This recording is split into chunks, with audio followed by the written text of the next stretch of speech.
Hello, everyone, and welcome back at the Circle of Truth Summit Part 2. Today, we have the honor to interview Sandra Wallace, who has been a registered psychiatric nurse for the past 28 years. Sandra, welcome to the summit. Welcome, Sandra. Thank you. Thank you for having me. It is our pleasure to have you. So Sandra has more than 27 years of working with obsessive compulsive disorder, both on a personal and professional level. Her expertise include obsessive compulsive disorder, cognitive behavior therapy, exposure response prevention, anxiety, and depression. So we are honored to have you today. Thank you. So, Sandra, my first question for you is, how can we take care of our mental health? So what does mental health include? Mental health, well, it encompasses a lot of different things, mental health. When we think of physical health, like an ailment, if I had a broken arm or a broken leg, you would know what to do to help me. But when it's up here and it's hidden, a lot of times people aren't even aware that we are suffering in our mental health. So what I like to do is be able to pick up on the signs and symptoms of mental health. So when you think of a sign, it's something visual you can see, right? When we're driving down the street, it might say 10 miles to the next town. That's a sign. So we can see it as an objective point of view. But a symptom is more what the person has inside, what the person's struggling with mentally. So we have to be aware of both signs and symptoms. Now, the symptoms can often start out in physical ailments. A lot of times people will complain of headaches or stiffness in their neck or across their shoulders. They feel a lot of soreness. But a lot of times that's a sign of more that's going on mentally for the person. So we have to be able to know what questions to ask and be able to listen, and not listen to respond, but listen to be able to understand where the person's coming from. So asking things such as, how has your sleep been? How are you doing with your eating, your appetite? And even going as far as asking about hopelessness, helplessness. A lot of times people struggling with mental health, they'll feel hopeless and helpless. Sometimes they sleep more, sometimes they sleep less. Sometimes they use food for comfort, so they eat more, sometimes less. And I go as far as speaking the language and talking suicide, like asking the person if they are suicidal, because a lot of times there's a lot of myths associated with mental health, and people will say we don't want to talk about it because it'll give the person the idea of suicide. And I tell people that they've thought about it long before you've asked the question. And you know what? You and I might be the only people that are speaking that language, and we're the only people that are asking the question. And we may have one go at it to be able to ask the question, are you suicidal? And then be able to feel confident in knowing what to say next and where their resources are and what things can help them. So if someone is suicidal from our audience, what is your advice? What that person should do? Well, again, looking further into the suicide, do they have an active plan? Is it what we call fleeting suicidal thoughts, where they just feel like life would be better if they weren't there, or people would be better off if they weren't there? They feel like a burden. Do they have a plan? Do they have a plan by a certain time? Sometimes when I work with people, they'll say, if things aren't better by an anniversary date, I feel like I'm going to end my life. Or they may be hoarding a lot of medication and be thinking about taking them on a certain time. So it depends on, I mean, every suicide is serious. I treat everyone, whether the person's been suicidal 10 times before this time, we treat it very, very seriously. So we need to make sure that the person seeks professional help. And depending where you are in the world, there's people that can come out to you. I know in Canada here, we have what we call a mobile team. So people will come out in twos, and they will come to your home and assess whether you need to go into hospital or have somebody stay with you, or you go to someone's house. The main point is staying safe. So a lot of times I will even use written contracts with people, where I will contract with them and write out a contract that we both agree that you're going to stay safe between now and tomorrow morning. And we can do it in increments. Sometimes it's a verbal contract and sometimes it's a written one. But the main thing is to stay safe. So we need to sometimes take them to the emergency ourselves if they're willing to go. Sometimes we have to call 911. And people don't give themselves credit when they just pick up the phone and call a 911 and get some professionals to take over. They really have done a great job just by doing that, because we don't always know everything. And it can be scary for the observer too, right? It can be scary for our loved ones. When someone's suicidal, they don't know what to do. So.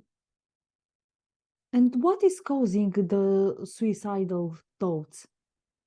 There's a variety of things. Sometimes, often it's what we say, people will have a lot of what we call comorbidity, where they'll have 2 or more diagnoses. So they may have depression and they have anxiety. And often people will get help for the depression, but that underlying anxiety has never been addressed. So the depression sort of settles, but that underlying anxiety is still there. And then they go back out into the world, say they're in the hospital setting, and then they get back home, and just things, their environment can be very traumatic. People who have grown up, like myself, grew up in a dysfunctional family. I didn't have a lot of control in my environment. So I created my own control. And that's how my OCD, I believe, developed at a young age of 3 and 4. So sometimes trauma, sometimes living with depression, anxiety. There's also a genetic predisposition. So if you have family members that are depressed or have a pattern of depression, that can also cause it. There's genetic studies that are being done where the responsible neurochemicals are called serotonin and norepinephrine. And those are the neurotransmitter chemicals that are responsible often for depression. Mm-hmm. And how can we overcome depression, anxiety, and maybe there are people who are not feeling good enough? Mm-hmm. Well, again, when you talk about self-love, right? Self-love comes from within us. So it's a lifestyle that we have to adapt and be able to give ourselves credit to love ourselves. That's the number one. Because a lot of times, if you're not growing up in an environment or you're around people, I always say the power of association is so important. That we need to be able to surround ourselves with like-minded people and to give ourselves the credit for self-love. Now, as far as, okay, I was going to talk about, sorry, maybe I'll just ask you your question again, because I'm going into a few different directions. So how can we overcome anxiety and depression? Okay. What can we do? Maybe there are people from our audience who have depression and anxiety. What they need to do? What are the steps to overcome this obstacle? Sure. And that's a great question, because sometimes we don't know what it is. We may have depressive symptoms, but to be clinically diagnosed, we use what we call a DSM-5. It's like our psychiatric Bible to diagnose. Now, I also tell people, don't get caught up in the diagnosis. It's just a tool so we know that we're treating you appropriately. So in order to be diagnosed with depression, you have to have symptoms for a minimum of 2 weeks. And often people have had those symptoms long before that, right? People live in isolation for decades sometimes with mental illness. So depression is some of the symptoms I talked about earlier. Anxiety is interesting because we kind of lump anxiety in one, but technically up till recently, there was 8 different types of anxiety disorders. And more recently, we took out post-traumatic stress disorder and acute stress and OCD out of the anxiety disorders. So there's actually 5 types of anxiety: generalized, agoraphobia, panic disorder, social, and specific phobias. So again, everyone's going to present differently based on what type of anxiety they have. But often people refer to generalized anxiety. So we have this hypervigilance. So we're always anxious. I like to use the example, how many of us have lost our keys? And I know both of you are traveling, so yeah, right. And or we think we mislocated our passport. That feeling you get, right? That instant feeling, that fight or flight, that's the sympathetic nervous system kicking in. So our brain is telling the rest of our body there's a sense of danger, whether it's perceived danger or real danger. But once you find your keys or your passport, your body goes back to a resting state. But here's what's different with people living with anxiety. They never get that real resting state. There's always that elevated level of anxiety. Even when things are going well, people will say, I feel like something bad is going to happen. I feel restless, something, I just don't know what it is, but I just can't settle. So that's a little bit about anxiety. So where do they go for help? I would say to seek professional help and find the experts that work in the field. A lot of times we just go to the doctor and we take their advice and we do what they say, but we don't really inside, we don't feel good about it, or we don't really understand why we're doing what we're doing. So I always tell people, interview your therapist, find out what they do to treat anxiety and depression, if that's what it is. But I think the first step is getting properly diagnosed. Because if we don't, then we get on the wrong treatment, sometimes the wrong class of medication, and medication can help a lot. We use what we call SSRIs to treat anxiety and depression. And those are things that medication that helps fire those neurons regularly so we don't have this hiccup in the brain and we keep going back to our negative self. So my next question for you is, if we are taking the treatment, can we heal and be in a good place in time to give up on the medication? Can someone heal from anxiety and depression? Is it possible? Yes, you can. Yeah, sorry, what was that? If it's possible. If it's possible. Yeah. I think everyone's so individual. And even when we talk about medications, what works for you may not work for me and vice versa. So it's trial and error, finding the medication that works, titrating up on the medication slowly and gradually until you get to what we call a therapeutic level. And then people can often see things differently.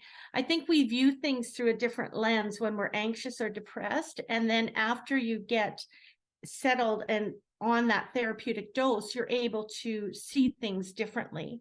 And as far as coming off the medication, that is so individual. I have clients that come right off the meds over time. And then I have clients who just stay on a lower dose.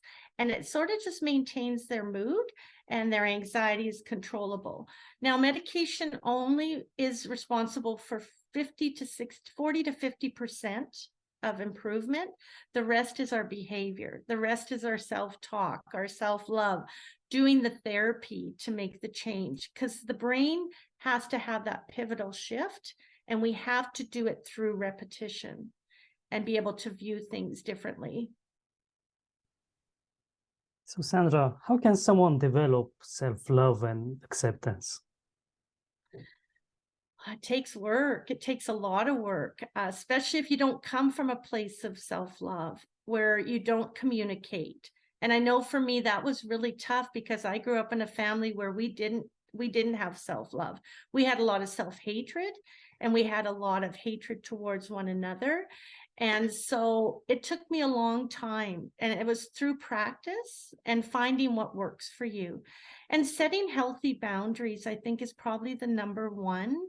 And I always like to say, no is a complete sentence. No.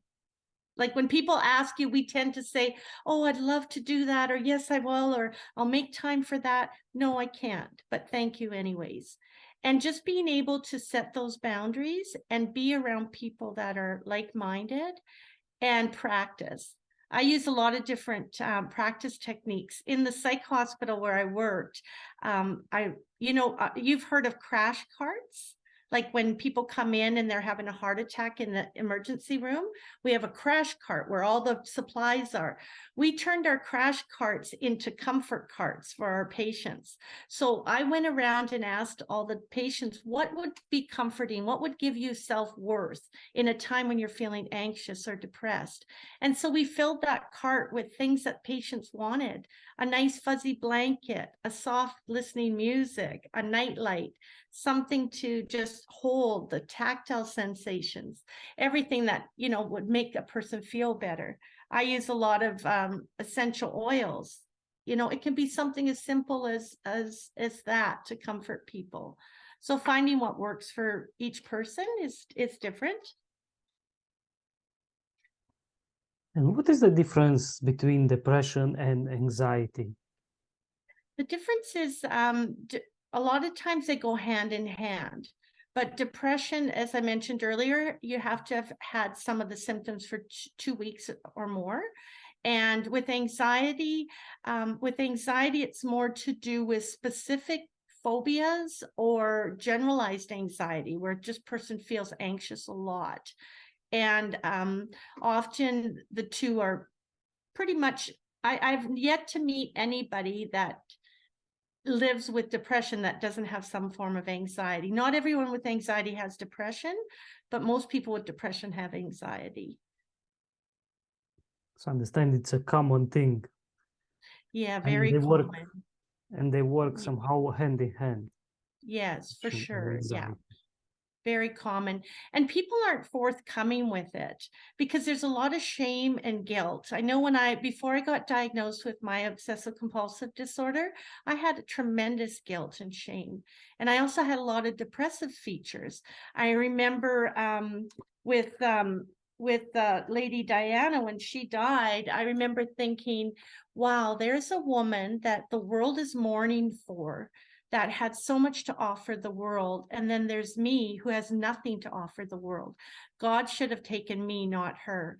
And I remember thinking that, and I thought, that's a really bold statement. But at the time, it felt really true, because I had nothing to offer myself and I had nothing to offer others. That's how I viewed myself. So I think that we carry a lot of guilt. And so to open up to other people and share that, like Brene Brown says, it's an honor to hold space for me when I'm in shame. And if you've got just a few people on your side to be able to help you through it, that's all you need. But stigma, we talk about stigma, and we need to erode the stigma and start speaking the language of mental illness, because far too many times we shy away from it. And sometimes it's ignorance. We don't know what to say, so we don't say anything. And it's okay not to know. And it's okay to just say, you know what, I don't even know what to say right now, but I'm here for you. And just lend an ear to open up for people to talk. It's true. Shame and guilt, I think, is more and more present in our day-to-day lives, especially because we see in the media somehow the perfection has to look in some way or has to behave in some way, and a lot of gossip and lack of and tendency to perfection, but which is not reality. No? That's right. Why And we do don't they? know where people are coming from. And that was something my mama taught me. I cared for her the last 3 years before she passed on. But I always remember her saying, when we would go down the street and would see homeless people, she always said, you know, that's someone's daughter, that's someone's mother, that's someone's son. You know, we all come from a place. And I think we all have a lot of basic needs. We all want to be loved. We all want to be validated. Those are common needs no matter where you come from. And I always say mental illness does not discriminate. It affects every culture, every gender, every walk of life. And sometimes people can really look good on the outside, but I would say the best things in life are free. It's not the material things. It's not the homes. That's not what gives us true happiness. Because at the end of the day, we have to have love for ourselves. And how can we do that? How can we go over the challenges, the struggles, and give ourselves love. It's, I think about, okay, I often will say, okay, we all have 24 hours in the day, right? And most of us spend on average 8 to 10 hours at work. And now with COVID commuting, it might be, give and take, but say on average 8 hours a day at work, 8 hours, hopefully we're sleeping, because that's a really essential piece to keep our health, have good health. And then we have only 8 hours a day. How are we spending those 8 hours? Are we spending them with negative self-talk? Are we spending them, with faulty belief systems? Are we spending them with people that aren't even making a positive impact in our life? And then taking time for ourselves, like taking time out. I know since I started coaching online, when I don't know if you know Les Brown, but he's a motivational speaker. He's been my mentor for years, because in my TV, I listen to him on a regular basis. And he said, in times of adversity, take advantage of times in adversity. So when COVID struck, I started giving 15-minute free consults, and I still do to this day with anxiety, depression, or OCD. And when he talks about, other people's opinion of you doesn't matter. You've got to step out of your comfort zone sometimes and do what's right for you.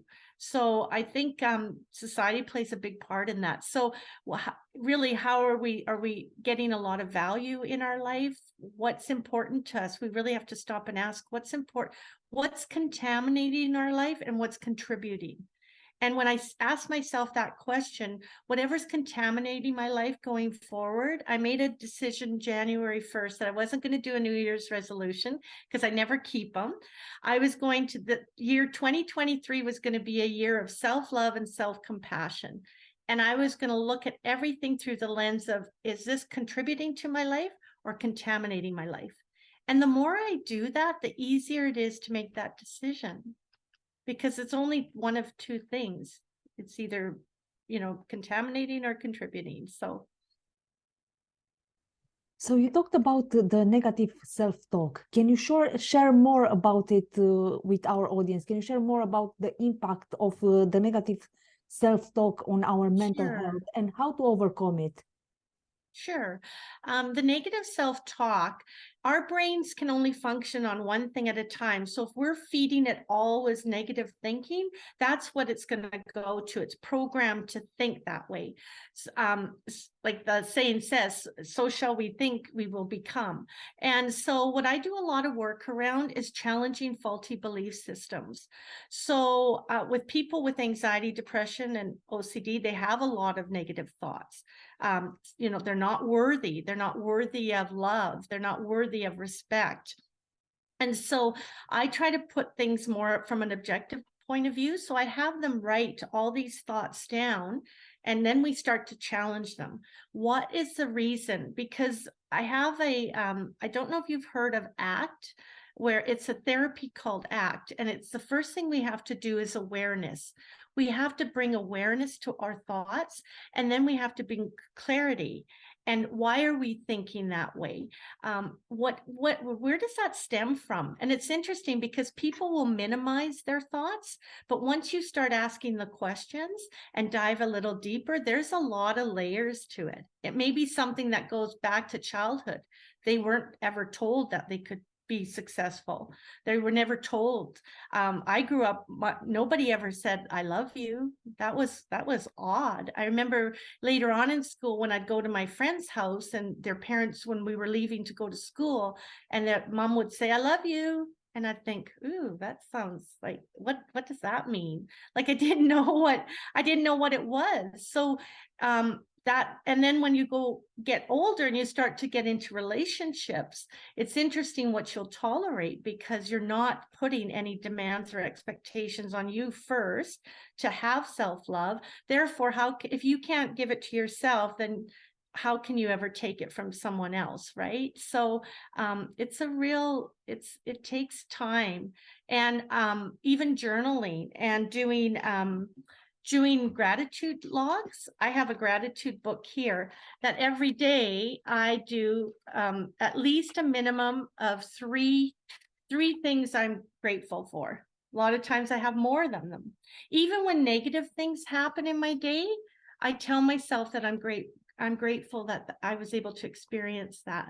But more importantly, what am I going to do about it? You know, a lot of times, even in the negative things that happen, we can learn. There's lessons in even negative things that happen to us. So having a gratitude log, journaling is so important. Because when you journal, sometimes I know a lot of times patients will say to me that they're not doing better, that they're still negative about themselves. But when they look back, even a few days ago, they were able to do things that they haven't done in months. But it's not unless we can point it out to them.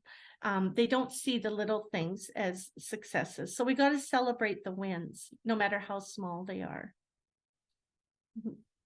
So Sandra, you started saying a few habits that you implemented in your life, like journaling, like gratitude. What other strategies or tactics or habits you are using in your day-to-day life and you can recommend people to practice on a daily basis? Yeah. And it's the key is practicing. That's a great question, because what works for me may not work for the other person, kind of like the medication thing too, right?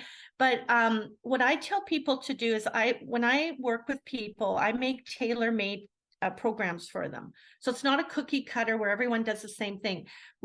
So for example, with OCD, we need a lot of coping strategies, because when the obsessions come in, obsessions are intrusive, unwanted, and they're impulses. We do not want the thoughts. So we need to alleviate that anxiety that's triggered by the obsession by doing a compulsion, by doing an act, whether it's mentally or a physical outward act, to bring down that anxiety. So what I teach people is to stay present in the moment with the obsession and refrain from doing a compulsion. But we need tools. So I create tool trunks for people so that they have lots of tools in their tool trunk that they can reach out and grab one in a time of need. And so it may be grounding exercises, just focusing on the environment. It might be taking a happy trip, picturing yourself on a beach if that's where you like to be. It might be exercises from head to toe, tensing up a muscle and then releasing it and go from head to toe. Other ones are deep breathing, box breathing and deep breathing, because when we're anxious, what do? We hyperventilate. We breathe shallow, and then we get dizzy, and then we feel a lot of physical symptoms. So there's many different tools that people can use. Another one is I do a lot of visualization with people. So different visuals, prompts that, a stop sign picture a stop sign in your mind when you go to do your compulsion. So it's really personal. And I tell people I encourage people that they need to practice this in the comfort of their home on a regular basis, because we do not want to be learning techniques in the midst of a crisis, because we'll never be able to concentrate. So it takes practice for sure. Thank you so much, Thank you so Sandra, much, for sharing your knowledge and your wisdom. And I know that you have a free gift for our audience if you want to share more about it. Right. So I have my first book I wrote. It's called Stop Obsessing and Start Overcoming. OCD Leaves Clues. Now, the treatment modality that's in this book can be used with anxiety and depression as well. And I want to offer it free to everybody that's listening. We do have a link. I sent you the link, correct? So feel free to download it. And my second book is coming out in probably a month's time. I'm hoping by the end of beginning of March. And it's called 6 Secrets to the Deliverance from OCD. Yeah, and that's a more detailed one where it can be for people living with OCD. It can be for therapists, like how to treat someone with OCD, and also for loved ones. So yeah, feel free to take a look at that. And you can always reach me at www.theocdcoach.com. And our website has a lot more details of everything we offer. But I want to thank you both for your time and for your mission and what you believe in. And I think it's so powerful. And just, I'm really grateful that I was able to meet up with both of you. Thank you very much. Thank you so much, Sandra, for being here. Thank you so much. Thank you for walking us through and make it clear what is the difference between anxiety and depression. What can we do if we have suicidal thoughts? And guys, there's always help. Just if you feel like you are overwhelmed with life, just go and ask for help and give up on shame and on blame, because it's 21st century, and we need to change. We need to be open and to unblock our heart. That's And right. as you can see, Yeah. on the summit, we have experts like Sandra that are here for you, have shared just a little finger of her knowledge, and the books, the free gift that Sandra was so generous offering for you today, guys, will help you a lot. And don't hesitate to contact Sandra if you want to go further. So all the details are here on this page. Download the free ebook, go check it out, Sandra's website, and we will see you on the next episode.